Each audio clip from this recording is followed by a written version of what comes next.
There we go. Okay, so thank you again for joining us tonight. My name is Mirka Zaplatel, and I'm the Director of Education at the McAuliffe-Shepard Discovery Center. We are very excited to have you here as we get back to a very exciting topic in terms of astronomy. And so Amanda Leith is a graduate student at Tufts, and we are lucky enough that she's actually our intern, so I kind of just talked her into this. Once I found out what she had done research on and worked with in the past, I was like, what can we get you to talk about? So she's a graduate student and her work is in museum education. And so for those of you who do come and visit us, because we are now open again, today was our first day open to the public, and we had a pretty good crowd, but what we're doing is you have to reserve either morning or afternoon session, and you can only come in that session. And so we're able to kind of make sure that people are spreading out and everything's being cleaned when it needs to. So if you do come and visit, you will see her hanging out most of the days that we're open, Friday through Sunday is when you can come find us. And then you'll see her doing some other online stuff as well as we go through this semester. But tonight, she is going to talk to us about something that I know is really interesting to people, because whenever I talk about the solar system, especially when I'm kind of giving a tour of the solar system, people are always curious about Saturn's rings. So I am very excited to hear what she has to say. And what I'm going to do is I'm going to mute myself, but periodically she'll ask if there are any questions. So if you have a question during the presentation, you can write it into the chat box and I will feed it to her. Or you also have at the bottom of your screen a Q&A option. If you type your question in there, then other people can actually vote for it and say that they have the same question, and it kind of moves it to the top of the list. So you can use whichever medium you want to get your question, and I will relay those to her through the presentation. And then at the end, we'll have some more general questions, so that maybe if you just had some curiosity about Saturn's rings that she hadn't gotten to, you could certainly ask then as well. So with that, I'm going to mute myself and turn it over to you, Amanda.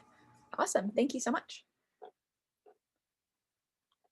So let me just share my screen so you can all see my PowerPoint. So thank you everyone for coming tonight.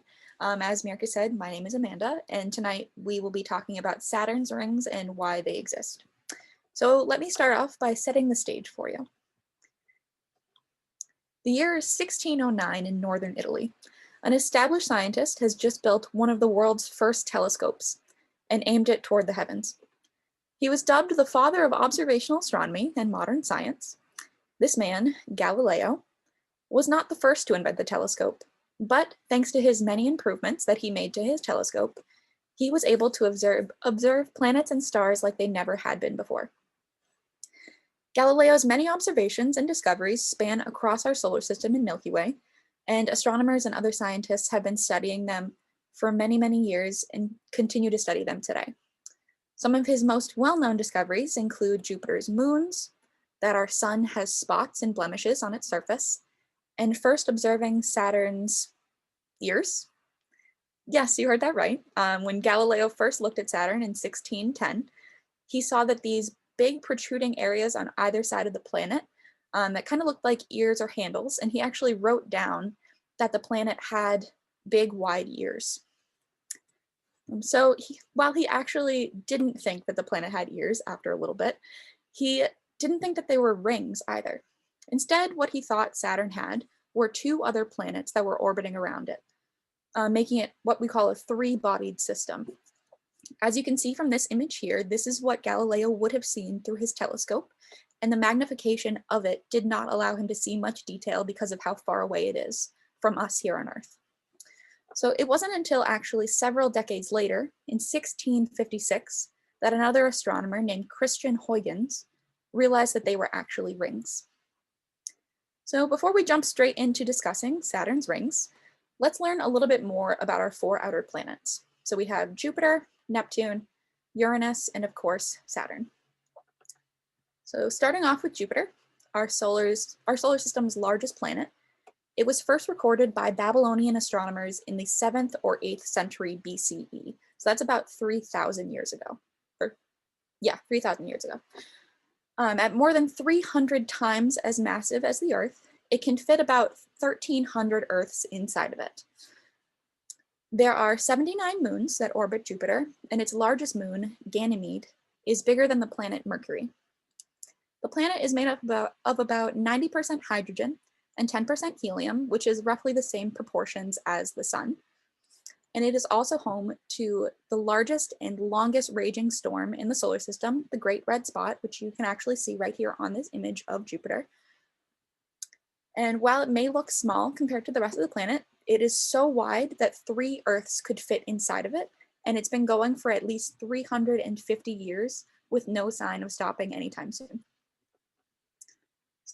Then we move on to Saturn, our metaphorical star of the show. Saturn was first recorded by Assyrian astronomers in the 8th century BCE, right around the time that Jupiter was discovered. It is the second largest planet in the solar system at 95 times as massive as the Earth and could fit about 700 Earths inside of it. It has the most moons of any planet with 82. It is also the most distant planet that we can see with the naked eye. So if you go outside on a nice clear night, maybe if you have one of those like sky chart apps on your phone, you should be able to spot Saturn in the sky. And it has a very incredibly and extensive ring system that can be seen with most telescopes, and what we will be talking about later tonight.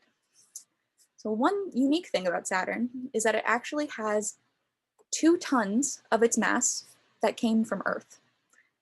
So because we sent the Cassini mission up into Saturn in 2004 when it got there, it needed to go somewhere.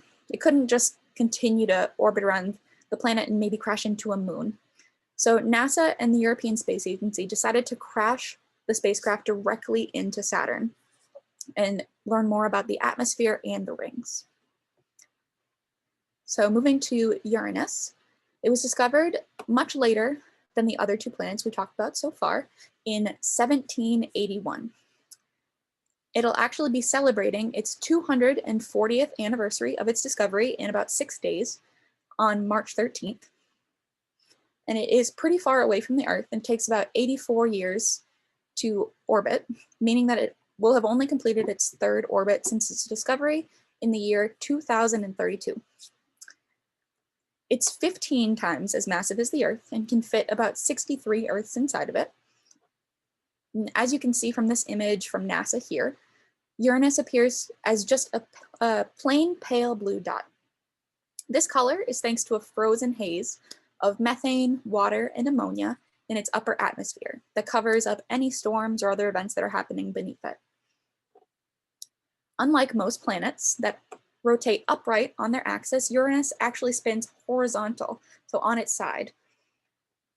It also has the coldest temperatures of any planet at negative 371 degrees Fahrenheit. Uranus and Neptune, which I'll talk about in just one second, are our solar system's loneliest planets. So this means that no spacecraft have ever been sent to study them, and they've only been visited by Voyager 2 on a flyby, which is actually where we get this image. And then last but certainly not least, we have the farthest planet from the farthest planet in our solar system, which unfortunately is not Pluto, but Neptune. It was first discovered on September 23rd, 1846, and was the first planet to actually be discovered using mathematical calculations. So a French astronomer had noticed that Uranus was being pulled by something's gravity, but he didn't know what was pulling it. So he made a model that predicted the location of Neptune. Within a few days, they actually were able to observe it with a telescope and confirm that it was a planet. It is 17 times as massive as the Earth and would fit about 57 Earths inside of it. So it's still really big compared to us, but much smaller than the other 3 planets we've talked about. It takes about 165 years to orbit the sun and only made 1 full orbit since its discovery. And while Uranus may spin on its side, Neptune has a similar axis to us on Earth, which means that Neptune also experiences seasons. Except those seasons are a little longer and they last about 40 years each. It is also about 900 times dimmer on Neptune than it is here in the daytime. So it would look more like twilight. And one fun fact about it is that sometimes its orbit makes it farther away from the sun than Pluto because it's shaped like an oval instead of a circle like most orbits. So this slide doubles both as a fun day in gym class and a good way to compare the sizes of our outer planets and the Earth using familiar objects. So from largest to smallest, the basketball represents Jupiter, the volleyball represents Saturn without its rings, the softball is Uranus, the baseball is Neptune, and that small nickel at the bottom would be about the size of the Earth. Looking at these balls in nickel, all together in person is very striking. So if you have the ability to do this at home, you can line them all up and look at them really closely to really see those differences in size. I definitely urge you to do it. It is very, very interesting. So at this point, you may be thinking, well, this talk is supposed to be about rings. Why are we talking so much about other planets? Well, other than the fact that these 4 planets are gas giants, another thing that they have in common is that all 4 of our outer planets have rings and not just Saturn. So here we can actually see some images of the other ring systems. We hear more about Saturn's rings because they are so extensive and we've known about them for so long. But the same can't be said about Jupiter, Uranus, and Neptune's rings. As you can see in these images, they are extremely faint and small compared to Saturn. They are also nearly invisible to see without satellite missions and special telescopes, and they actually were only discovered within the last 45 years. So some astronomers believe that these rings are much easier to explain compared to Saturn, so we're actually going to look a little bit more closely at these 3. So here we have just a model of Jupiter and its rings. So as you can see, a few of these little dots here are the moons that are orbiting really close to Jupiter. Their names are Amalthea, Adrastea, Metis, and Thebe. So astronomers, when they launched the Galileo mission, were able to work out that these rings are caused when rocks, dust, and other debris that are really, really small, about thinner than a single human hair, when those hit the surface of these moons, they throw up dust, which goes into orbit to create the rings.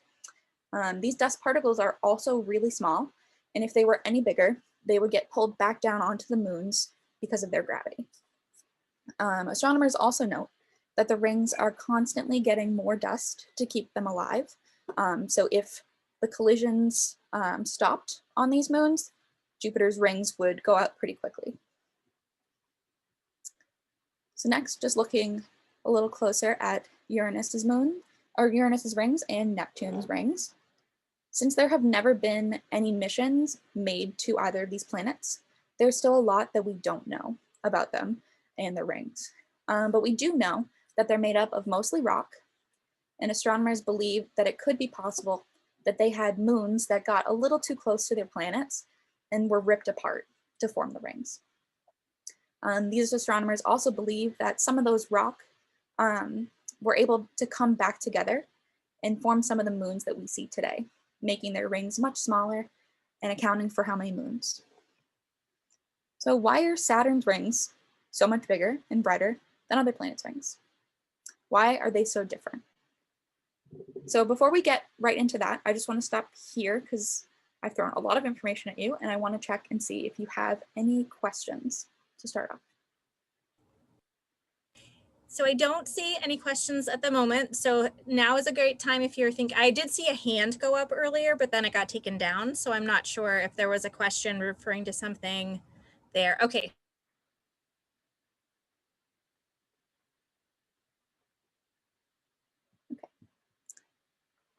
So I will keep going then. I always forget that when I take my finger off the spacebar, it mutes me again. So Danielle, it looked to me like you had raised your hand. So what I'm going to do, okay, so there's something in the Q&A. So let me see what we've.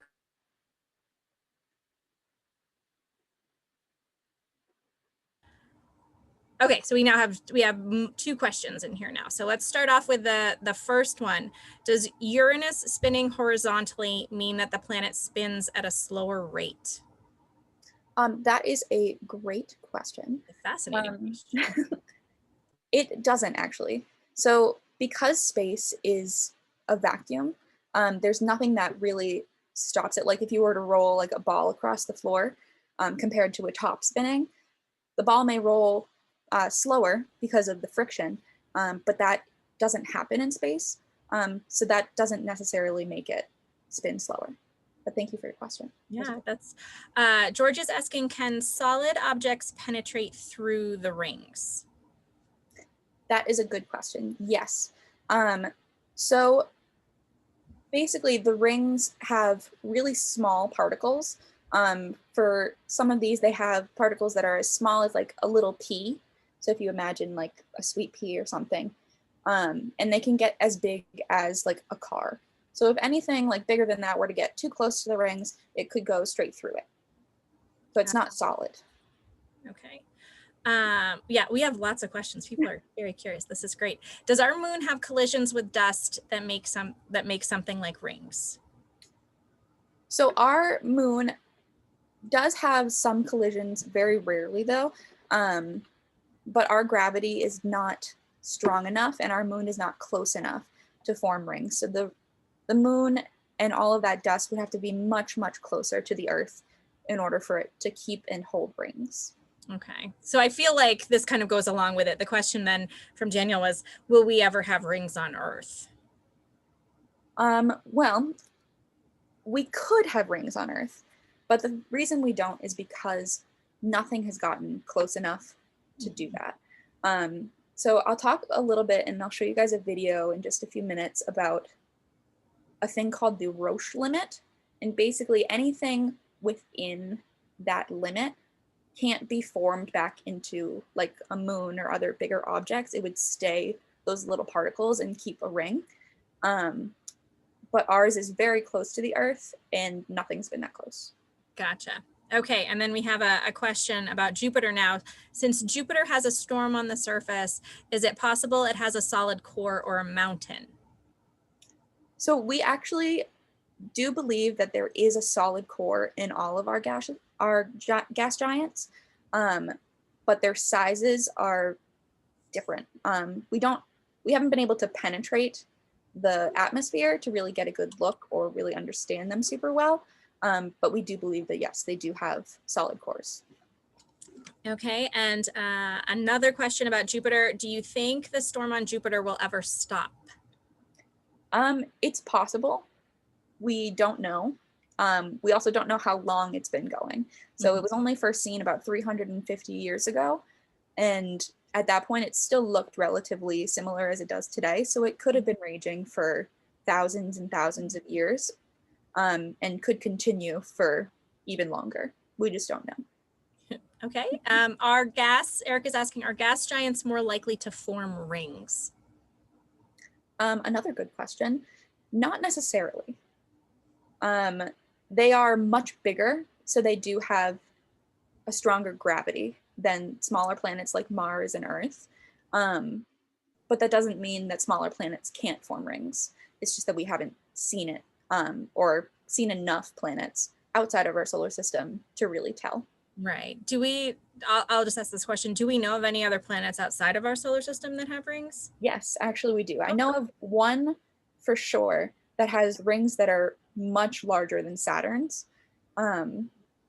But that's the only one that I know of that's been discovered with rings. I'm sure that there are more. We just don't know. But we actually know. I mean, I was kind of assuming that we imagined, but weren't positive. So it's very neat to find out that we actually know. We do know this. Yeah.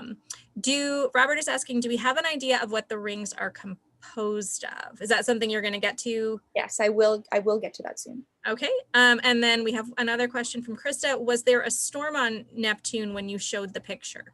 Let's go back to it and see. I believe there was. Yes, so this dark blue region here is also a storm. It no longer existed after a few years. We looked back at it and it didn't have it anymore. We don't know why. Well, at least I don't know why. And then I feel like you said this, but I'll just reiterate that we don't know when the storm of Jupiter started. We know when we first became aware of it, but it could have been going on for hundreds of years. We're just not positive. Yes. Yeah. We don't know when it started. Okay. And then I think this also. So a solid planet could form rings. It's more about, it sounds to me like it's more about whether or not the material is getting into the right zone, like the right material is getting into the right zone. Yes. Okay. Yes. So it does have to be a lot closer because its mass is smaller and its gravity is smaller to keep those rings to it. Okay. Awesome. So those are the questions we've got so far. So I would say, why don't we continue? But anyone, if you think of new questions as we go, please just write them into okay, we've got 2 more and then we're going to finish this. So do we know what the other materials are on Jupiter that cause the stripes? I think that's clouds, right? Aren't those different? Yes, those are different clouds. They are also at different altitudes in Jupiter. So some look, if we look at it from like an angle, there's some pictures of it online. I don't have them in this presentation, but you can actually see that they are at some slightly different levels. Okay. And then another question going back to the storms. The storm on Jupiter, it says, what is causing the continued storm? My understanding is that because Jupiter spins so quickly on its axis, it has very high winds as well that keep things moving. Yes. Okay. Awesome. Okay, so we've got one more question, but I'm going to hold off on that one until we get a little bit further because we might touch on it. I'm not sure. So. Okay. Okay. Cool. Awesome. So jumping back in, to understand Saturn's rings a little bit better, we're going to take a closer look at what we actually know about the rings. So starting with the Cassini mission, before 2004, there was the only way for astronomers to be able to study Saturn was through images taken from telescopes on the ground and the Hubble telescope. It wasn't until the Cassini mission, though, that astronomers were able to study the rings more closely. So the Cassini mission was launched in 1997. It's about as old as I am. And as the first mission to study Saturn, it arrived at the planet in 2004. So while it was only supposed to last around 3 years, orbiting Saturn, it became a decades-long project. So it orbited Saturn for about 300 times over 13 years and contributed enough data for almost 4,000 research papers to be published. And all the images that you see of Saturn in this presentation today were taken from the Cassini mission. And these images allow scientists and all of us to get up close and personal with the rings, the planet itself, and their moons. So thanks to Cassini, astronomers have learned more about the size of the rings and the particles they're made of, how the rings are structured, what they're made of, how old they are. So all of these allow us to better guess how they were made. So we're going to start off with the size of the rings. So as we saw earlier, Saturn without its rings is much larger than the Earth and can fit about 700 Earths inside of it. But if we measured how wide Saturn is with its rings, it would be about 240,000 miles wide. That's about the distance that between the Earth and the Moon. And the rings are very, very flat compared to the rest of the planet. There are some areas that have about 30 feet of material and others that have 300 feet of material. So that's about as big as a football field, just compressed down along the side of the planet. It does have the occasional bump and ridge, though, that can be up to 2 miles high. And as we talked about a second ago, there are small pieces that make up the rings, and they vary a lot in size. They can be as small as a pea and all the way up to the size of a car, sometimes even big boulders. So for the structure, they're actually made up of 7 different ring groups. So those are all labeled here. They were named in the order that they were discovered. So going outward from the planet, they are the D ring, the C ring, B, A, F, G, and E. So the ones that we picture when we think of Saturn are the three main rings, A, B, and C. They are the brightest and the most recognizable. The other four rings are typically harder to see. The F ring is really narrow, and there's actually two moons that keep it really tight together so it doesn't spread. And the D, E, and G rings are very, very faint, as you can see here in this image. This image is actually backlit by the sun, so the Cassini orbiter is actually along the back side of it, facing towards the sun. So for its composition, while Jupiter, Uranus, and Neptune have rings that are made up of mostly rocky material, Saturn's rings are mainly made of water ice, with some rock mixed in, but not a lot. And through telescope images and from Cassini, astronomers were able to tell the difference between the materials based on their color, brightness, and a thing we call albedo. So astronomers use the term albedo to mean how much light gets reflected off of different materials. So for something that does not reflect any light, it would have an albedo of 0. And for something that reflects all of the light that's put onto it, it would have an albedo of 1. And every material in our universe has an albedo that falls between 0 and 1. So being from the Northeast, we have a lot of experience with snow. And I'm sure that you know, when you first go outside after a fresh blanket of snow and it's really bright, it kind of hurts your eyes.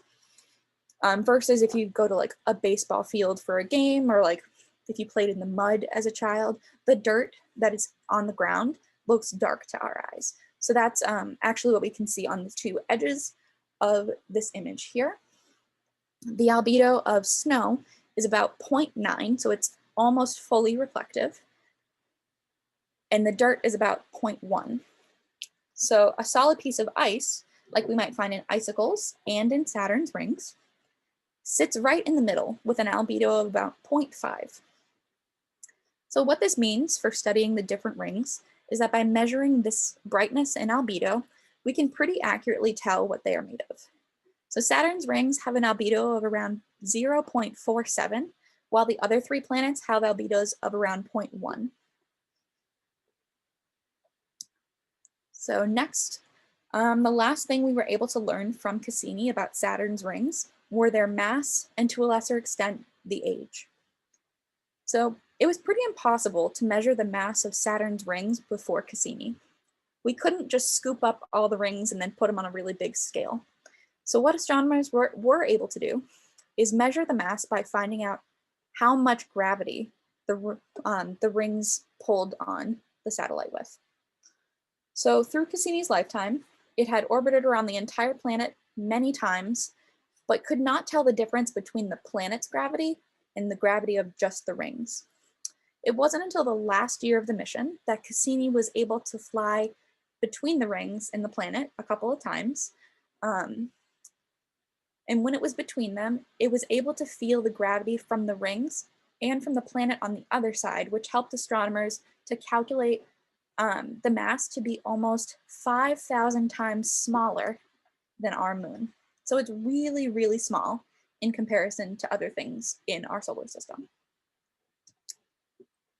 Once they had this mass, astronomers could better understand the age of the rings, and they think that the rings might be only around 10 to 100 million years old, so about as old as the dinosaurs, and much younger than the planet itself, which is about 4.5 billion years old.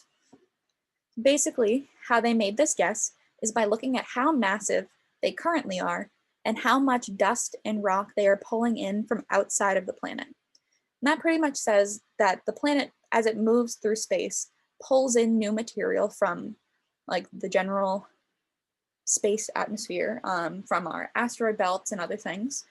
And all of that gets added to the rings. So the longer the rings have been there, the more massive they should be. Because they're pretty light, astronomers believe that they are young.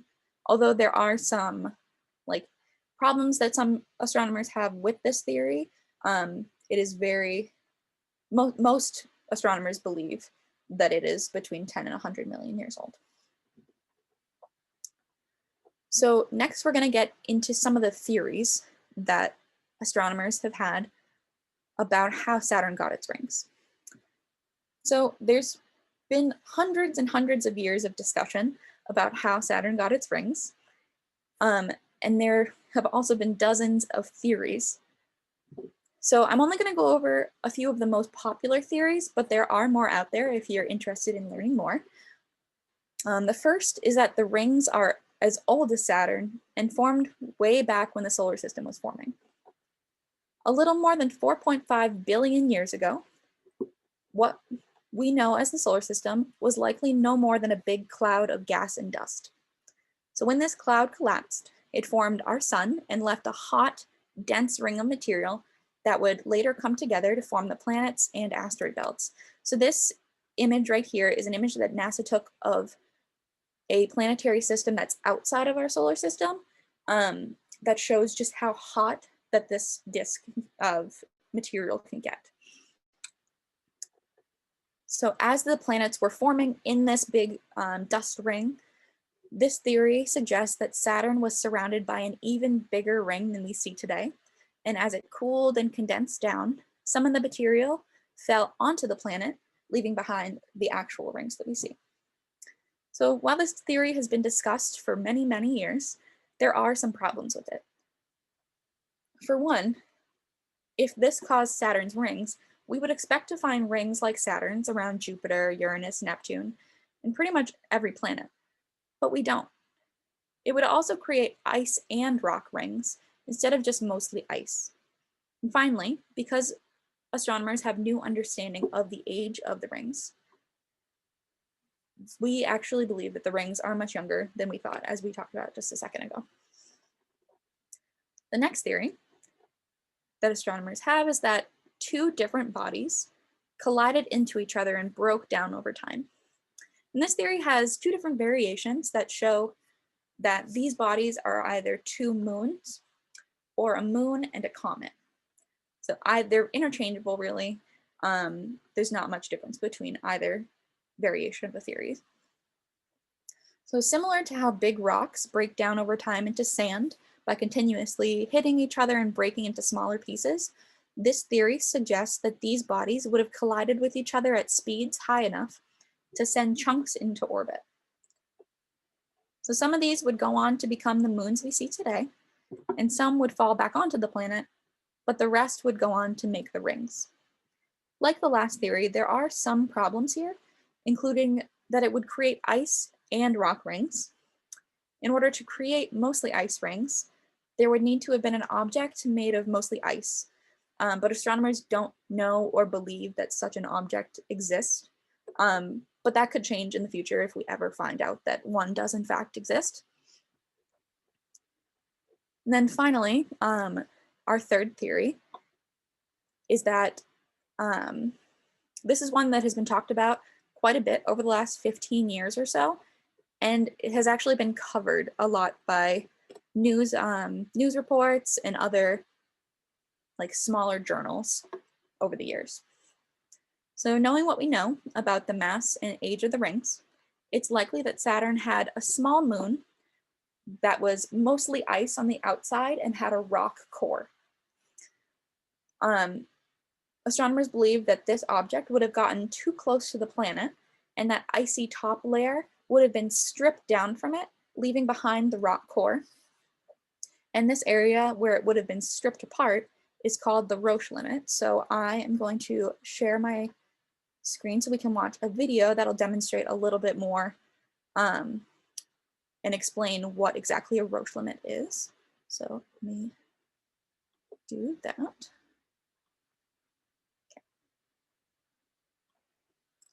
Saturn is known for its beautiful set of rings. But why are there rings there?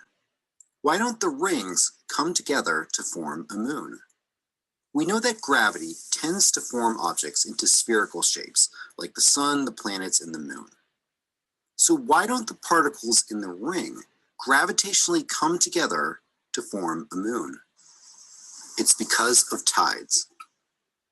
The moon's gravity pulls on the Earth, but one side of the Earth is closer to the moon, so the moon pulls on that side harder and pulls less on the opposite side. Also, if we compute a vector that points to the center of the moon, this vector changes direction over the length of the Earth. The result is that there's a tidal force. This force compresses one side of the Earth and expands the other. The Earth spins 1 time per day. The moon is also moving, but not as quickly. As the Earth spins, we experience a high tide, then a low tide, then a high tide, then a low tide. Every day, we get 2 of each. But these tidal forces don't just happen on Earth. They happen between any planet and its moons. And these forces aren't just acting on the planets. They're also affecting the moons, and they can be extremely powerful. The tidal force is trying to stretch and pull apart the moon. But each moon has its own gravity, and its gravity is holding it together. So tidal forces are pulling apart, and their gravity is holding it together. If you bring a moon closer to its planet, the tidal force gets stronger and stronger. At some point, the tidal force is so strong that it overcomes the gravity holding the moon together, and the moon rips apart. The place where this happens is called the Roche limit, named after Edouard Roche, who discovered it. Inside the Roche limit, you get rings. Outside the Roche limit, you get moons. Saturn's rings are inside the Roche limit, which is why there are no moons there. Moons cannot form there because of tidal forces. And we've seen this happen. In 1994, the comet Shoemaker-Levy 9 got too close to Jupiter and was ripped apart by tidal forces. The comet fragments then smashed into Jupiter, creating several brown spots. And tides have other effects. One of Jupiter's moons, Io, is constantly being stretched and compressed by tidal forces, so much so that its surface is covered in volcanoes. Let's do a little experiment. Our moon is well outside the Roche limit. But what if we moved the moon much, much closer? It would look something like this. The moon is pulled apart by tidal forces. It breaks into tiny pieces, which go spinning round and around the Earth until they form a ring.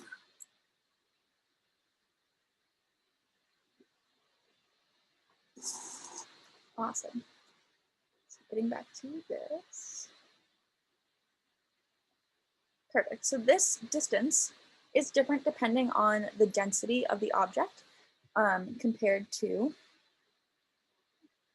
Saturn, and would mean that the rock core would have likely fell onto the planet before breaking up because the ice is less dense than the rock. And this theory would help us explain the age and mass of the rings, and that the main rings sit inside the Roche limit. Although this doesn't match up better with what we know about Saturn, there is still so much that we don't know about how moons and other aspects form. So there's a lot of processes that go into creating moons and planets and other things that we just don't have enough information on to accurately say. Sorry about that, someone just called the house. So what does that mean for how Saturn got its rings? Well, there are many uncertainties and questions that need to be answered, so there's no definite answer. But hopefully the future missions to Saturn, including the Dragonfly mission launching to its moon Titan in 5 years, might provide astronomers with more information to know for sure. For now, this is what we know about Saturn's rings, and I hope that each of you have learned something new to take away from tonight. To end with a quote, in the wise words of Beyonce, if you like it, then you should have put a ring on it. And the universe did just that. So thank you so much for your time. And we can do more questions.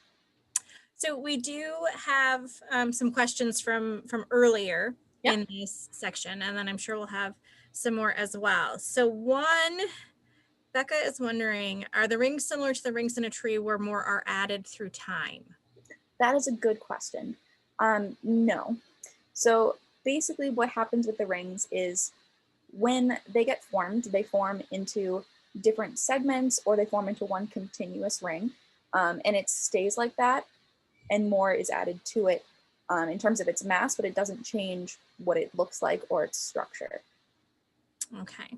Now I'm going to follow up with that because I had also heard, I recall, I don't think this past year, but the year before, there was part of the big debate over the age of the rings coming out because a study had been published, and then another group of scientists had said, you don't know what you're talking about. And they had kind of gone back and forth. But one of the things that was mentioned was that the rings are getting closer to Saturn.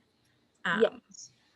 So because the rings are really close to the planet and the planet has such a big gravity, there is actually what they call rock rainfall or ring rainfall, which is just material from the rings falling onto the planet.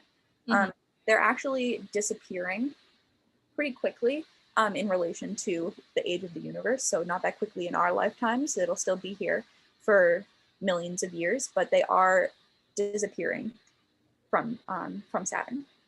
Okay, yeah, I had heard that they were getting closer. And so at some point, obviously very far in the distant future for us, the rings would be gone because all of that material would have fallen onto the surface. So Adam is asking, does density of a particle have any correlation to distance? So do we know that the particles are arranged in a certain way so that the lighter ones are closer or farther away? So they are mixed.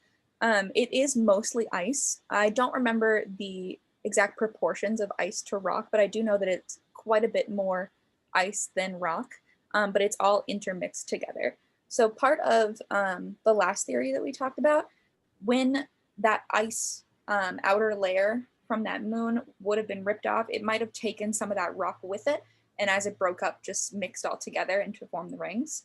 But basically what the density means for the Roche limit is that the distance, it just depends on the distance from the planet. So for ice, it has a lower density than rock, so it will have a different Roche limit. So if something was like a big chunk of ice, it would get fully ripped apart at a different distance than a thing made of all rock, if that makes sense. No, so that's very interesting because I was wondering in that video when he was saying that's why we don't have moons inside this, but then you had been talking about how some of the rings were kind of like defined by things around them. So if you had, so you could have a moon of a piece of something that of rock that would behave differently than a piece of ice. So you could actually have rings and something else near them if they were made of different materials. Yes, and it would also depend on their size. Gotcha. So the moons that we have inside of the rings are really, really small, like significantly smaller than our moon. Okay. Probably closer to the size of like a really big mountain. Gotcha. That are just, they're kind of carving their way through the rings. So I don't know if you can see in this image of Saturn that I have on this last slide, that tiny, tiny, tiny outer ring. I don't know if you can see it right on the edges. It's a little bit brighter.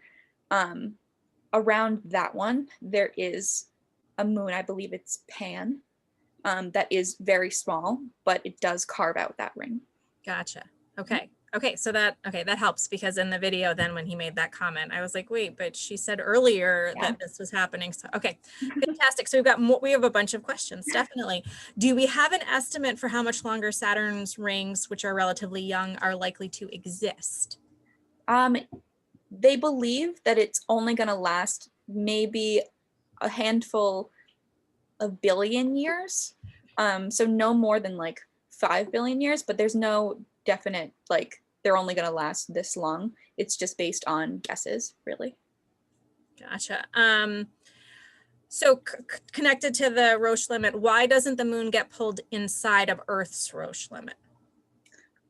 So actually, because of our Earth's tides and the distance between the Earth and the moon, The moon is actually being pushed away slightly instead of being pulled in. So the moon has what we call an oval-shaped orbit. So at its farthest distance, it's really far from the Earth, and then it gets closer, comes around the Earth, and then goes back out. So every time it does that, it gets about, I believe it's 4 centimeters farther away from the Earth every year. But it gets further away and not closer. Gotcha. So no chance really of No. the Earth of the moon becoming rings for us. Unfortunately. We'll need something else to do that. So George is wondering, did the Cassini mission pick up any noise in the rings? That's a good question. I'm not sure. I do not know the answer to that question, but I will definitely look it up. Okay. And Sophia and Ethan, does it rain different elements on other planets? Now, Yes. this one I feel like I know the answer to, but I imagine you have much more of the answer than I do. Well, I know that it definitely does. I can't remember which planet, but there is a planet where it actually rains diamonds because the pressure is so immense. And that's Neptune, actually. And yeah, this is and the only reason I can say that is because I've talked about this with other groups. But it's kind of like hail in the way that hail is formed, where because it falls so slowly through the air mass and then keeps falling and then keeps falling and it gains more all the time, the carbon, because it falls so slowly through Neptune's atmosphere, can get to be meter size diamonds. But then we could also, if we don't want to talk just about planets, we could include that we know of moons where there is a precipitation cycle. It's just not water. I know that some have methane. Yep. So a Titan has so rivers, lakes, all of those things, but just not filled with water. So yes, it might seem strange to us, but certainly there are other types of precipitation out there. Okay, are there any other questions? Because we've hit all of the ones so far in the Q&A, but I want to make sure that if anyone else has any other questions, they get a chance to ask. I have to say that this was very helpful for me in kind of visualizing, because I see pictures of them and I think that they're amazing to look at, these rings, but the idea of kind of like how they would form and then how they would stay there while there are other things happening around them is really hard for me to kind of think about. So this was great. Quinn says, do any of the rocky planets have rings? So none of our solar system's rocky planets have rings, but we could in the future find rocky planets in other solar systems that do. We just haven't yet. Okay, cool. And so if you're like me and you're the kind of person who thinks of things afterward and wishes you had asked the question, you can certainly send us your questions and we'll be happy to answer them. I'm going to start my video again so that you can actually see who's talking to you. So what will happen is tomorrow you will all get a thank you message coming to your emails. It will ask for any comments, suggestions that you have, topic ideas, but it's also a way for you to send us any questions you might have, because my email will be in that message to you. And so if there's something that you think, oh, I wish I had asked that about Saturn ring, or that later on you're like, wait a minute, I think I understand, but I'm not sure, you can definitely send me the questions and I will funnel them to Amanda. Yeah, I'm happy to answer all of them. Back to you. But in the meantime, thank you for joining us. And this was great. I love the imagery too. I always feel like when I look at the planets, especially Saturn, I'm just amazed over and over again by what I see up there, because it's hard for me to comprehend to begin with, how big they are, how different they are. And so seeing them is always amazing. But I hope that you learned something as well. And we're so glad that you joined us. As I said, we are open. So if you stop by on a Friday or a Saturday, Amanda will be in the building if you have any other questions or you just want to say hi. And I do want to let you know that we already know the topic of next month's Superstellar Friday. We're going to have one of the teams from Vex Robotics competition in New Hampshire talk about their robot, their process, the design and refining and all of those things. So please look for that information. I'm still waiting for the confirmation of which students are going to be talking and that kind of thing. But we will say that we're going to be looking at in a totally different direction next month and looking at some pretty cool technology and programming. And so thank you everyone for joining us. We hope that you have a wonderful weekend. I know it was pretty, windy today, but hopefully there'll be some really nice weather and we can all get outside and remind ourselves that, it is getting there. We're getting closer to spring all the time. And thank you, Amanda, so much. This was fantastic. Yeah, thank you for having me. This was really great. I love doing it. This was wonderful. Oh, I love it. So Paige says tuning in from Minnesota. I imagine it might be colder there. I have no idea, but I imagine you're also getting just as excited about that as we are. So thank you so much for joining us. Okay. Good night, everyone. Okay, I'll end it.